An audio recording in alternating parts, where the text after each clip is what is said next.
One concern surrounding the Seattle Seahawks has suddenly become impossible to ignore, and it is not on the defensive side of the football.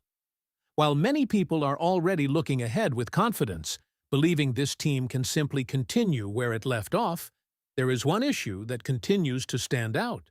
It is an issue that could determine whether this offense continues to operate at an elite level or whether opponents finally discover the blueprint to slow it down. The discussion became even louder after Bucky Brooks explained why he predicted a disappointing season for Seattle, and although that prediction may seem far too pessimistic, one part of his reasoning deserves serious attention. Bucky Brooks made it very clear that he is not concerned about Seattle's defense because, in his view, that unit returns almost completely intact. Instead, his biggest concern centers around the offense. Specifically, how much of the passing game depended on a single player throughout last season. Whether you agree with his overall prediction or not, it is difficult to completely dismiss that point after looking at the numbers. But before we analyze it, make sure to hit the like button and tell me, are you confident about this season for the Seahawks? I want to know your opinion. Jaxon Smith-Njigba was not simply Seattle's top receiver. He became the centerpiece of almost everything the passing game accomplished. According to the discussion, he accounted for 44% of the team's receiving production. That is an enormous percentage for one player to carry, especially over the course of an entire season. It speaks to just how dominant he was, but it also raises an important question about the overall balance of the offense moving forward. There is no debate about the level of talent that Jaxon Smith-Njigba displayed. His production placed him among the very best players at his position, and his season was described as one where no other wide receiver matched what he accomplished. Catching well over 100 passes while producing around 1,800 receiving yards established him as the unquestioned focal point of the offense. Every week, the football seemed to find its way into his hands because he consistently created separation and delivered when his team needed him most. The problem, however, is not that Jaxon Smith-Njigba played too well. The concern is what happens if those numbers naturally decline. Even an outstanding season with 1,500 receiving yards and 8 touchdowns would technically represent a step backward compared to the previous year. That is not because the player suddenly became worse. It is simply because repeating historic production is incredibly difficult, even for the league's best receivers. That reality forces Seattle to think differently. The offense cannot simply assume that Jaxon Smith-Njigba will once again carry nearly half of the receiving production without consequences. As defenses spend an entire offseason studying ways to limit his impact, they will almost certainly dedicate more attention to him.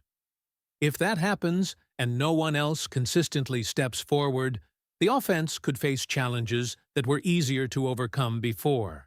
Looking deeper into the receiving room only reinforces why this conversation has become so important. Last season, there was a massive gap between Jaxon Smith-Njigba and everyone else. The discussion specifically pointed to players such as Rashid Shaheed, Torrey Horton, Cooper Kupp, Jake Bobo, Cody White, and Dareka Young as members of the group behind him. The point was not to criticize any of those players personally. Instead, it was to highlight how dramatically one player separated himself from the rest of the receiving corps. The numbers make that separation impossible to overlook. Even when comparing Jaxon Smith-Njigba with the combined production of Rashid Shaheed and Torrey Horton, the difference remained overwhelming. Jaxon Smith-Njigba still finished with significantly more receptions, substantially more receiving yards, and more touchdowns than their combined totals. That kind of statistical advantage illustrates just how dependent the passing attack became on one individual. The comparison with Cooper Kupp tells a similar story. Cooper Kupp represented the next highest level of receiving production behind Jaxon Smith-Njigba. Yet the gap between them remained extraordinary. The difference stretched across every major category. Jaxon Smith-Njigba finished with more than 70 additional receptions, well over 1,000 more receiving yards, and far more touchdowns. Those are not small differences that can be explained away by 1 or 2 games. They demonstrate a season where one receiver operated on an entirely different level than everyone else around him. None of this should be interpreted as criticism toward Jaxon Smith-Njigba. If anything, it is recognition of just how valuable he became to Seattle's offense.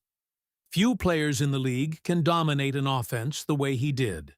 The concern is simply whether asking him to shoulder that kind of responsibility year after year is the healthiest approach for both the player and the offense itself. If Seattle truly wants to maximize its chances moving forward, the burden cannot remain almost entirely on one set of shoulders. The offense needs additional contributors capable of making defenses pay whenever they choose to focus heavily on Jaxon Smith-Njigba. Otherwise, opponents may eventually discover that taking away one player dramatically changes the entire structure of Seattle's passing attack. That is exactly why this conversation has become one of the biggest storylines surrounding the offense. The Seahawks already know they have a superstar. What they must now discover is whether the supporting cast can elevate its own production enough to create a more balanced attack without reducing what makes Jaxon Smith-Njigba so special.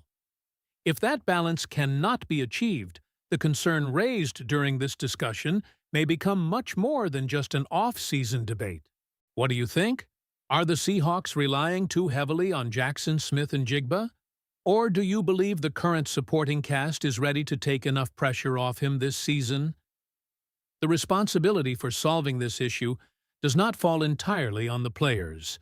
The coaching staff has an equally important role in making sure the offense becomes more balanced throughout the season. Simply expecting Jaxon Smith-Njigba to repeat another historic campaign while carrying nearly half of the passing production is not a sustainable strategy. The offense has to evolve so that opposing defenses cannot focus almost exclusively on one target every single week. That is why the emphasis now shifts toward the rest of the receiving group. Rashid Shaheed, Cooper Kupp, Torrey Horton, Jake Bobo, and the other receivers do not need to duplicate Jaxon Smith-Njigba's numbers. No one is asking for another 800-yard season from someone else. Instead, the expectation is much simpler. Each player has to contribute enough to make defenses respect every option on the field. If multiple receivers become reliable weapons, it naturally creates more opportunities for everyone, including Jaxon Smith-Njigba himself.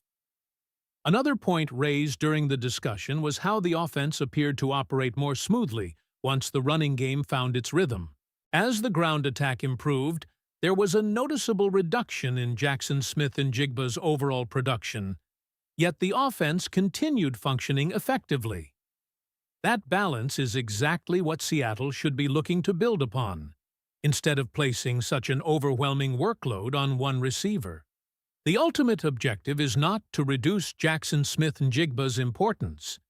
He should still be the primary target and one of the league's premier playmakers.